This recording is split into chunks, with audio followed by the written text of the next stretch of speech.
Okay, so this is so much better.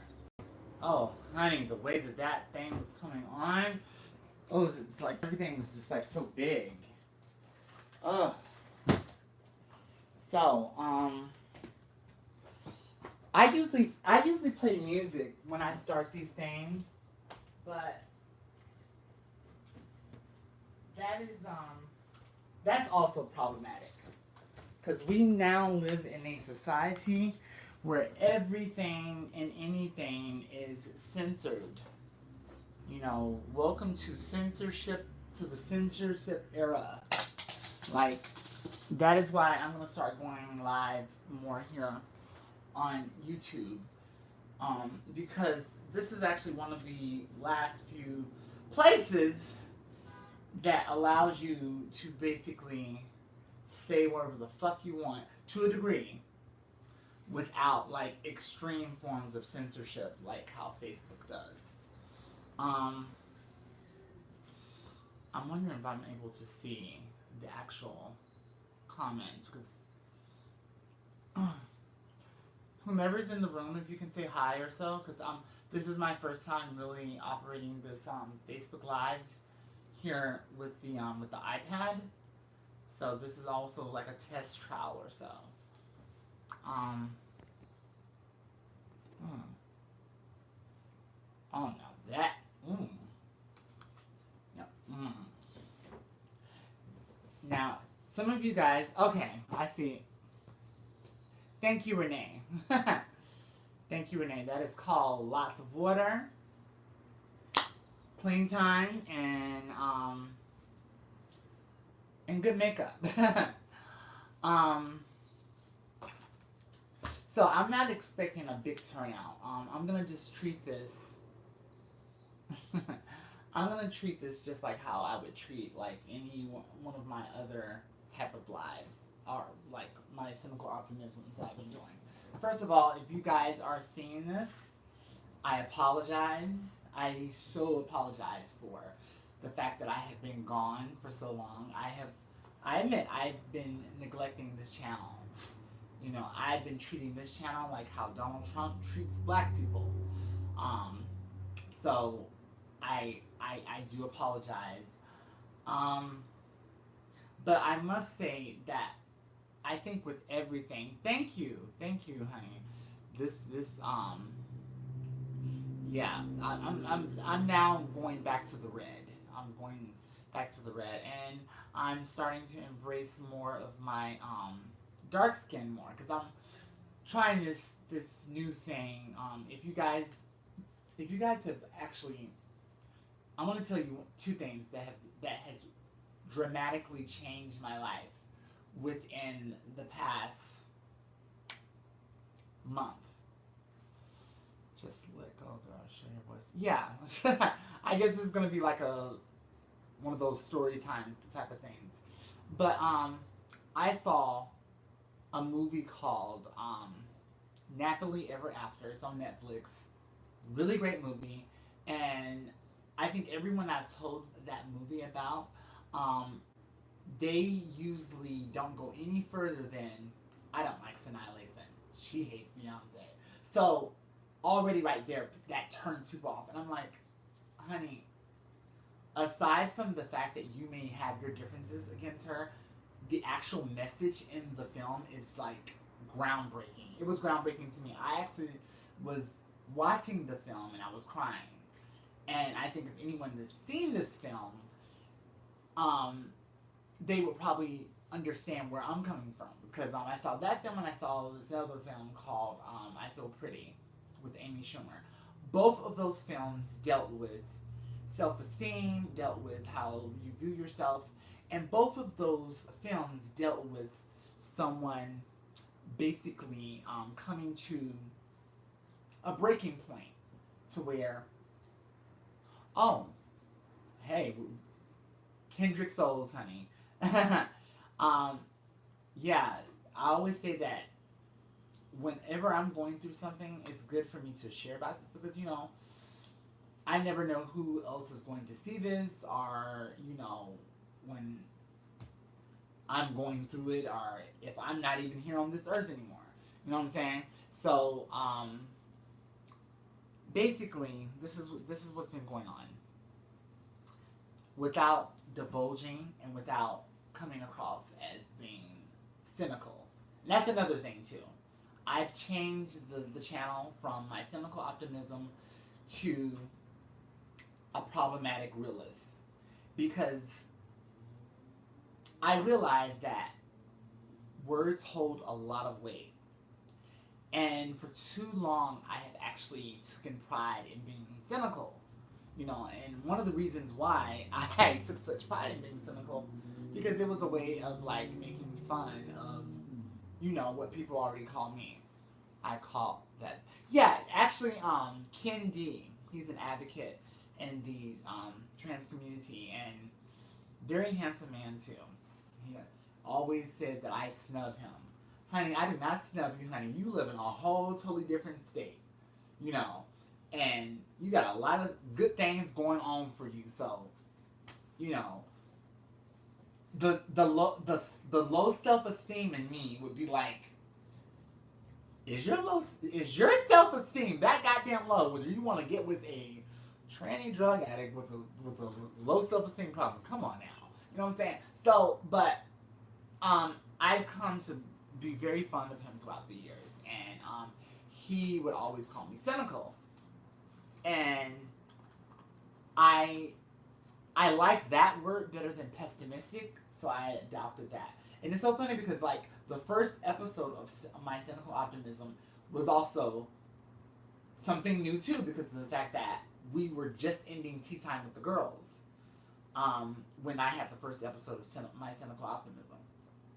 So this is actually kind of groundbreaking that I'm actually getting ready to go into this new chapter with problematic realist, and I've left the network.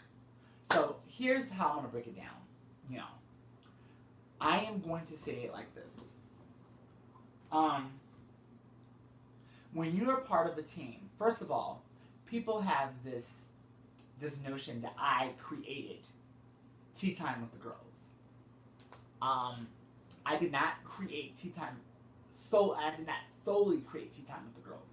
If you really want to catch the tea, Ashley was the one that came up with the idea of us basically putting together a putting together a special, and this was summer 2013, and it was right after Islam Nettles died. Well, actually, after she was killed, and there was a almost like oh, it was just like a like everywhere. Almost every other week or so, a trans woman was being murdered, and I made a statement on the first episode of Tea Time with the Girls, and I said, "Is it like hunting season for the girls?" And our reasoning for doing, you know, that what we consider to be a special. Where does your friendship with Ashley? I'm gonna get to that. Basically, we did that for the intention of basically warning girls that, you know, be on the please be careful. We don't know what you're doing. We don't know if your pussy's stunting. We don't know if you're just, you know, an innocent bystander. Basically, you know, happen to be in the wrong place at the wrong time. So, anyways, that's how that started. And as the years went on, you know, all three of us, me, Milan, as well as Ashley started. Milan was the first one to go. You know, we had our differences, and she left. And we went on to do season 3 and season 4. And I would say a lot of the reasoning that the division happened between me and Ashley was the distance. Because when I moved her to LA and her still been in New York, you know, we were still being, you know, co-creators of the Tea Time channel. But I've noticed that a lot of times that I would have this great idea, and this is just how I see it. Now, how she sees it may be totally different. I would have a great idea about something, and I would say, hey, let's do this. And it would always be met with like, Yeah. I don't think so. It's not gonna. I remember the group change lineup like me. Yeah. Um. Well, we have not gone through that many group changes like the Secret Girls, honey. Child. I think. I think that Spanish group that Ricky Martin was in, they haven't had as much changes as Secret Girls has had. But that was probably what started the division right there, because the distance, because we were not in the same city. Um, and I started noticing with things with Tea Time LA, which was something I executive produced by my own on my own, but I looked at it as a collaborative effort. I did. I did not look at this as a me thing, but I did look at it as like, yeah, it's my. I'm executive producer of it, and we're both because she actually produced the theme song. So let's fast forward all the way to now. Um, I started giving suggestions for her shows because of the fact that I heard her say that I don't do enough contribution. That basically, oh, I'm just doing all the work. This is what she was saying. I'm working the Instagram. You know, I'm pretty much doing everything by myself. Sitting there getting high, and she wasn't that much. You know, it wasn't that much from the truth, but I did contribute to the. So I started giving my input a lot. And I noticed that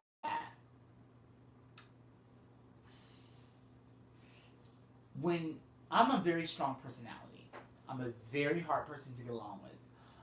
I'm not the easiest person to get along with, or the easiest person to have a relationship with. Either way it goes. So I understand that. But I understand, and I think that most people with a strong mindset understand that what I do is for the good. As problematic as it may be, it is for the good. However, with her, I think that she felt I was stepping on her toes and trying to take credit for something that she was doing. And all of a sudden, her projects became my projects. Like, this is what I was hearing from her. Like, you're trying to you're trying to run my project. So, um, I had to realize too that boundaries, because and I've realized this when I've directed my friend Peggy and her video, the Instagram model that I actually helped. Basically, I did a couple videos for her, and that's on my other channel. Um, I'm very strong-minded. I'm very bullheaded, and that's where I embrace being a two-spirited person. You know, because I identify with both the male and the female, boy, girl, whatever. You know what I'm saying? So I can be very dominant, and I recognize that. And then you throw on top of that, addictions and things of that nature. So yeah, egos down. So we had a show that we're going to do on this past Tuesday, and it was going to be somewhat of a sequel to the Trans Attracted Men's episode, because we had a guy, very attractive man, that wanted to come on the show and be interviewed. Now, fast forward, me and her are doing the podcast. We're doing the What's It Giving podcast. I came up with the name for that. And I noticed that the very same thing that I was praised for, as far as like us being opposites on the podcast, was also starting to be the very same thing that was being problematic. And I did feel double teamed in the last show that we did together. It was her and me and Morel. And I felt double teamed because I still feel this way, that unless you have had any type of dealings with an addiction or an alcohol problem, honey, there is no way you can put yourself in my shoes, and no way that you can even speak on this. So I did get very combative. I did get very, belligerent, and I actually had to. I left. Now she basically, I know she doesn't like it when I, go on my rants and then I leave. But see, I feel that it's best that way because of the fact that I have always been taught to leave a situation instead of stay in the situation and make the situation worse than what it is. I know I can be very bullhead. I know I can be, I may say some things that I don't mean. So it is best that I get off the phone and or get off, leave the podcast altogether, and let's come back and regroup. So, anyways, going back, fast forward to this coming Tuesday, past Tuesday, um, I noticed that she didn't want to do the show with me, and she wanted. I was already noticing, probably for the last 2 weeks, that there was a separation. Because I think that anyone can say that when they're in a relationship, both intimate or business, you can always tell when the person is changing or when there is a division. You can tell because the energy is different. I know in the last relationship that I've had, it got very nasty because of the fact that we were saying just bad things to each other, and just like we would just really cut each other down, but in a very sneaky type of way.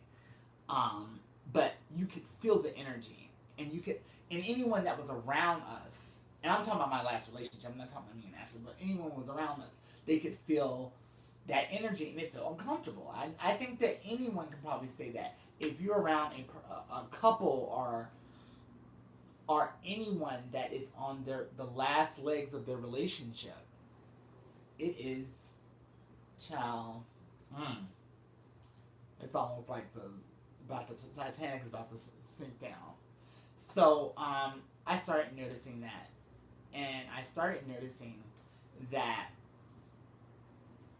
I don't want to say I was railroad, but I definitely felt like I felt as though that she was making it a little bit more difficult for me to execute certain things like on the last project, and I think more so because of the fact that I was very angry at like how we're in a community that we're about to get our rights revoked from us, and everyone is just fuck that. Let's talk about Cardi B and Nicki Minaj. Trans women friendships become so toxic if not based on genuine ties. It becomes, yeah. I feel that I feel that LGBTQ relationships are somewhat very toxic sometimes because of the fact that we're victims of victims, and we're, it's like either we are oppressed or we become oppressors to each other. And basically, I was angry at that. I felt that she felt that I was going to get on the podcast and put her on blast. I don't know what. I didn't have anything to put her on blast about. And I felt that she may have made it difficult. Well, yeah, she did make it difficult because I did not understand exactly how hard it was to do that podcast. Like the whole setup, as far as like the Google Hangouts and the Google Hangouts to the YouTube live stream, and you have to do it from 2 different devices. Child, I was having a nervous breakdown, literally.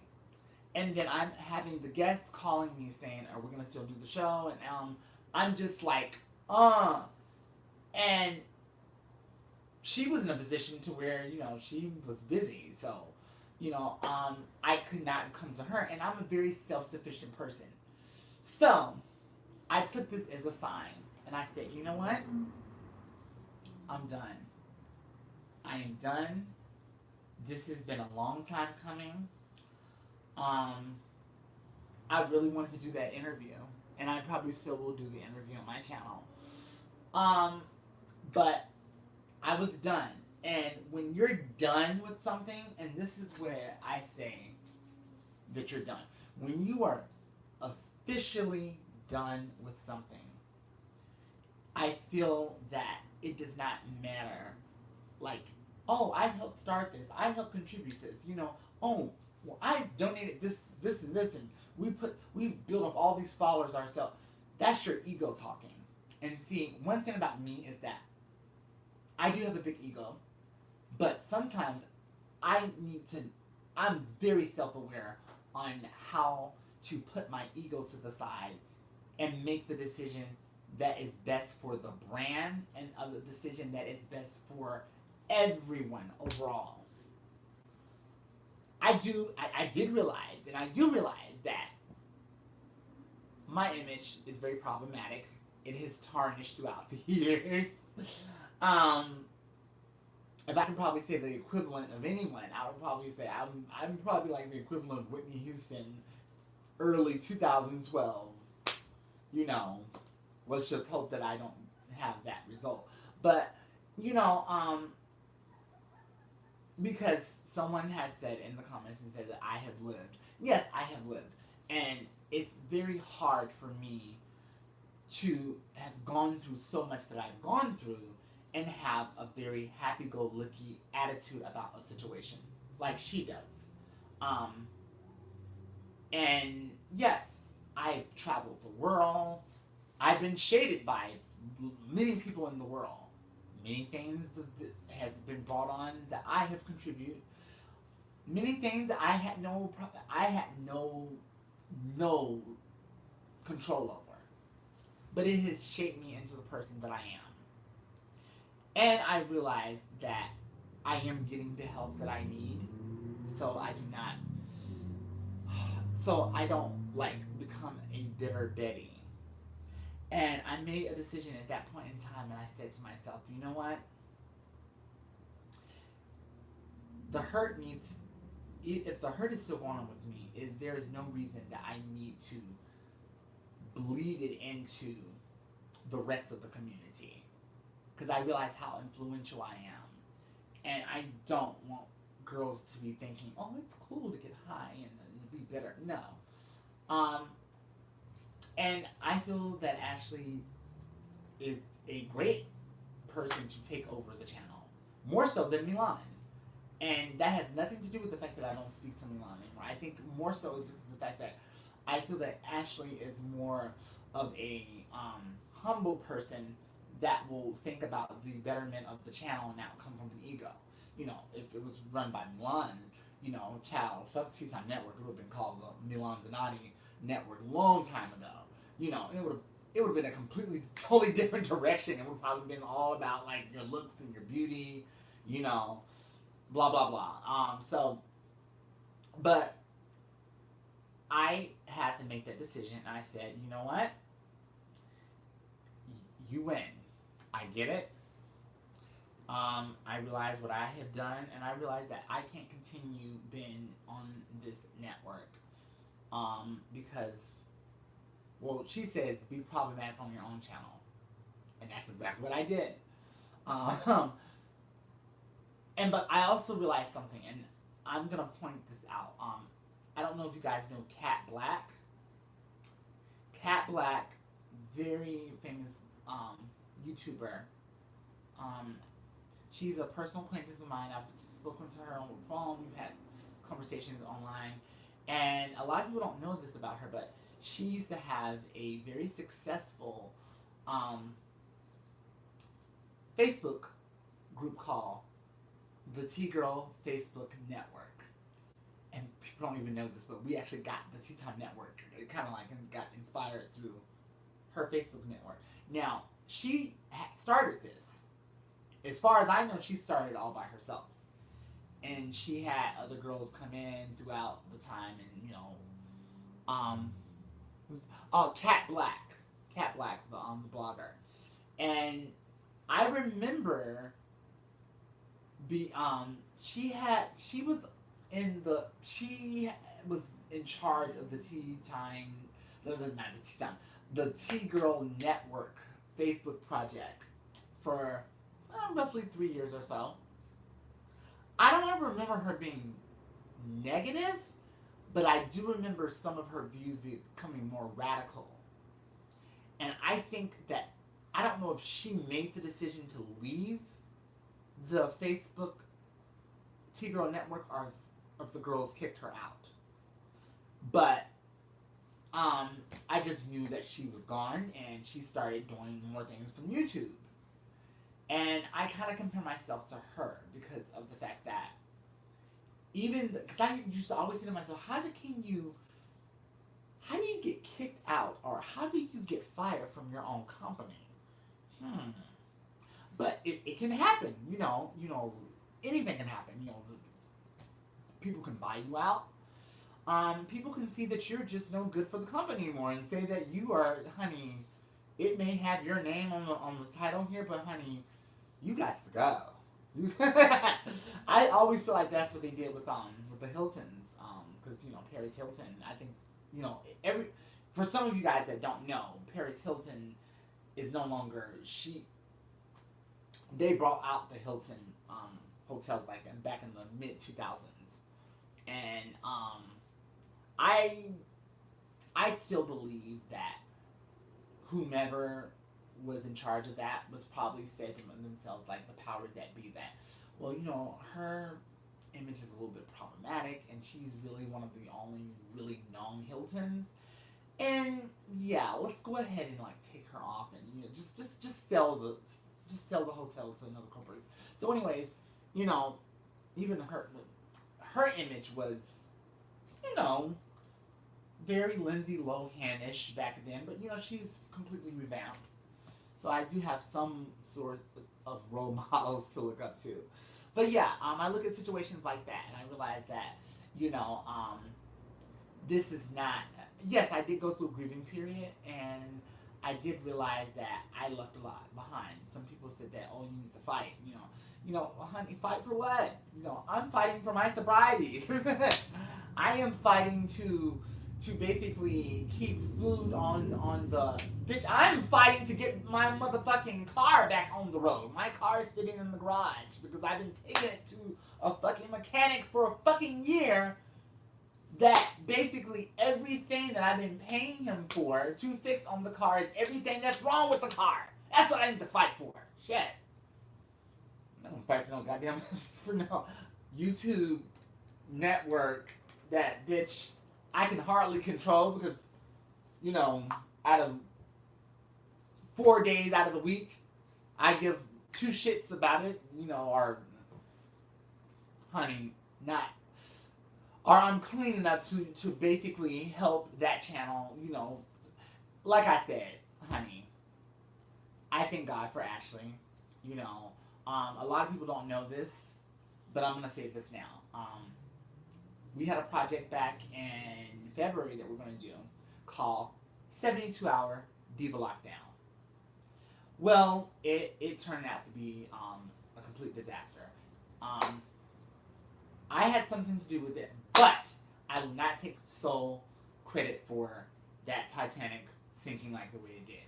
I would definitely have to say that the fact that we hired 2 film students to do the cinematographer, and we actually had to tell them how to basically do their job at one point in time.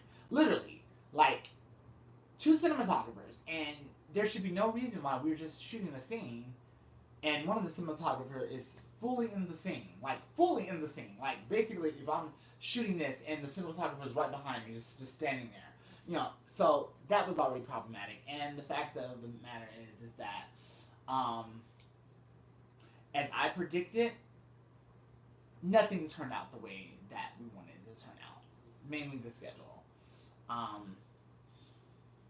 I always say this to a lot of people, if you're going to have any type of production, like music video, film, a banquet, family reunion, always be prepared that the way you plan it out, or if you do an outline of how a schedule of things, for the most part, in my experience, and I've had a dozen music video shoots. We've done a dozen Tea Time with the Girls episodes. I think Tea Time with the Girls is the closest that I can say that it actually comes through the way that we wrote it, because there's not too much production involved. I'm not gonna comment now, but I'm still here and listening. Oh, okay. No, I'm actually reading some of your comments, Renee, and they're very insightful. But yeah. What I'm going to say this about this situation is the 72-hour diva lockdown.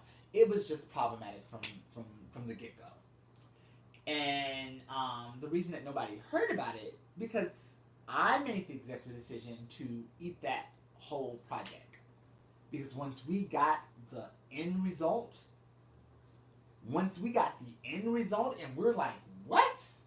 This is what we're paying you. Hold up. I said this, and I said, if we put this out, honey, fuck anything to do with me and drugs, like basically salvaging or no, basically bringing the Tea Time Network to the ground. This will completely destroy us because it was bad. It was really bad. And it had to do a lot with the fact that the cinematographers didn't know what they were doing because they were students. And we both took the L for that. We should have just went with our regular cinematographer. So, but hey, it was an experience.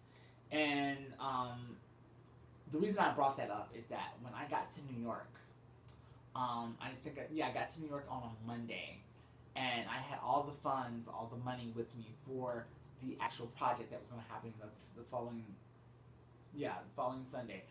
And this is just how well I trust Ashley and how well I don't trust myself. I basically took the money to her and I said, honey, why don't you just go ahead and keep this money? Because I got an Airbnb over here in the Bronx. And, child, you know how it is. I may have trade over. And, girl, I don't know, honey. I may think that I put something somewhere and, I'm not looking and the trade runs off with the financing for the project. So, child, sometimes you don't should. And on top of that, I have bad money management skills. I recognize that, and that has nothing to do with drugs. That just has to do with the fact that if there's money in my bank account, no matter how much it is, I will subconsciously find a way to spend it. Like, because in the back of my head, it's like, oh, I have $3,000. Oh, I can go to Amazon. And $3,000 later, I have spent all $3,000 on Amazon. Yeah.